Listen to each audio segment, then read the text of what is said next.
नमस्कार दोस्तों। भाई पोतड़े तो सुने होंगे आपने। आज पोतड़ों का पूरा विज्ञान और जो हमारी दादी थी बुढ़ापे में जो पोतड़े तैयार किया करती बच्चों के पीछे, वो रेजे के पोतड़े होते थे। और संयोग से इसका पूरा जो विज्ञान है और इसको बनाने की जो प्रक्रिया है, आज हमें एक बहन मिली हैं ललिता जी, उनसे हम पूछेंगे कि पोतड़ों का क्या विज्ञान है और ये कैसे तैयार होते थे और उनके क्या मतलब होते थे। ललिता जी, पोतड़ों के पीछे क्या विज्ञान है? देखिए, वही कहूँगी कि रेज़ा फैब्रिक होता था, नेचुरल फाइबर है। बच्चा किसी भी मौसम में पैदा हो सकता है, तो उसका बॉडी टेम्परेचर मेंटेन रखने के लिए हम पोतड़े बनाया करते। पोतड़ा सॉर्ट ऑफ आज का फैशन का टॉवल। ठीक है, आप देखो आज के टाइम पे बच्चे पैदा होते ही ज़्यादा NICU में जाते हैं, उस टाइम पे नहीं जाते थे। तो उस पुराने जमाने के जो पोतड़े थे वो दिखाएंगे आप? हैं? हाँ जी, मैं बिल्कुल आपको दिखाऊंगी। ये देखिए मैंने संभाले हुए हैं, ये रेज़ा का है जी। और ये देखिए, ठीक है। ये जो इसके पोतरा है, हाँ जी जी, इस पे ये जो हल्दी का है। जी, ये ना शुरू दिन से ही क्या होता था, आपका बॉडी टेम्परेचर मेंटेन कपड़ा रखता था। और हल्दी एंटी बैक्टीरियल है, एंटी को कोई यस। दिक्कत नहीं आती। तो बच्चे की स्किन क्या ये कर दिया, उसको वॉश कर दिया, हल्दी इसके अंदर रह गई, यानी बच्चे को जो पैदा होते टाइम थोड़ी बहुत फंगस हो गया या एलर्जी हो गई, दाना हो गया, वो हल्दी उसको रिकवर कर देती थी। पहले दिन पैदा होते ही इसमें लपेट लिया करते।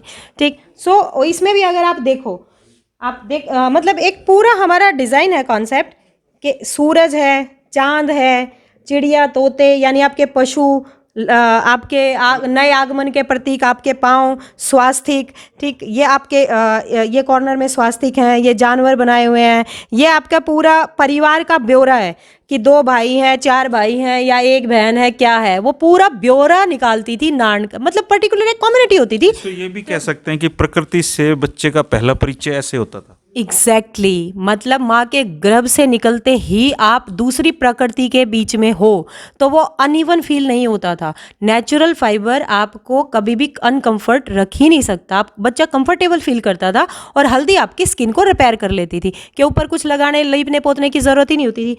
ये तो हुआ पोतड़ा। अब मैं इसके आगे थोड़ा सा आपको और बताती हूँ।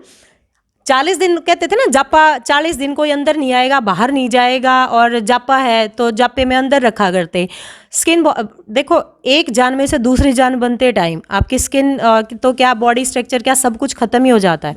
ठीक है, सो 40 दिन का हमारे बुजुर्ग रेस्ट देते थे ताकि जो हमारी बॉडी है वो हील कर जाए अच्छी तरीके से। 40वें दिन बाद होता था कुआं पूजन, स्पेशली जब लड़का होता था।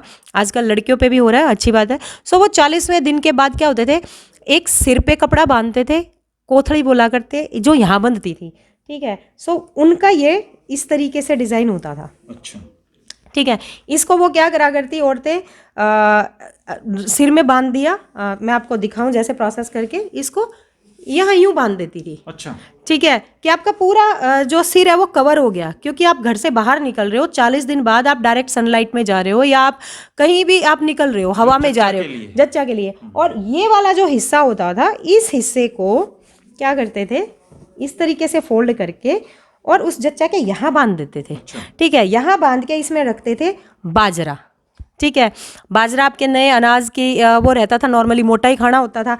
अब इसके पीछे का रीज़न क्या था, नेचुरल फाइबर है, बॉडी टेम्परेचर मेंटेन रखना है। आप 40 दिन बाद बिस्तर से उठ के बाहर जा रहे हो, बाहर कैसी हवा आपको नहीं पता है, तो जो भी हवा है आपका जो पेट का हिस्सा है वो इससे मेंटेन रहेगा, और सिर से ठंड ना लगे वो उससे मेंटेन रहेगा। ठीक है, सिंपल ये हमारा साइंस होता था। ललिता जी, कितना बड़ा विज्ञान है हमारे बुजुर्गों की बातों में, इस रेजे में, और इसके पीछे जो साइंस है।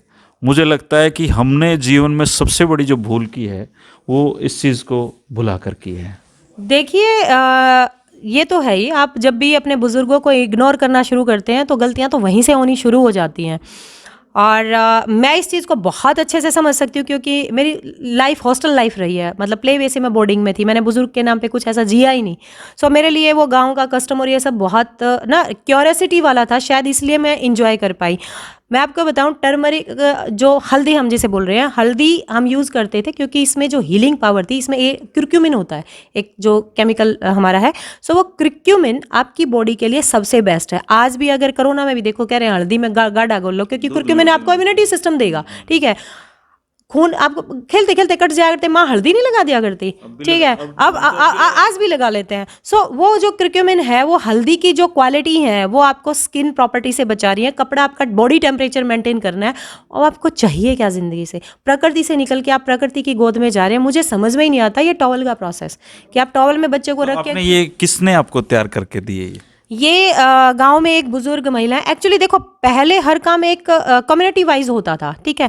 ये इस हिस्से का काम जो था वो पर्टिकुलर एक नायन कम्युनिटी बोलते हैं, ठीक है। नाई बाल भी काट दिया करता था, फीमेल आके ये तैयार करती थी, और वो जच्चा का लुक आफ्टर जितना टेक केयर होता था वो सब कुछ जो था वो बच्चे को नहलाना धुलाना और जच्चा का केयर करना और ये सारा करना, दीवारों पे स्वास्तिक निकालना। इवन अभी तो जैसे ये वुड वर्क के पीछे छिप गया सारा, अदरवाइज मैं हर फेस्टिवल पे गेरू से सब दीवारों पे वो कस्टम आज भी करवाती हूँ।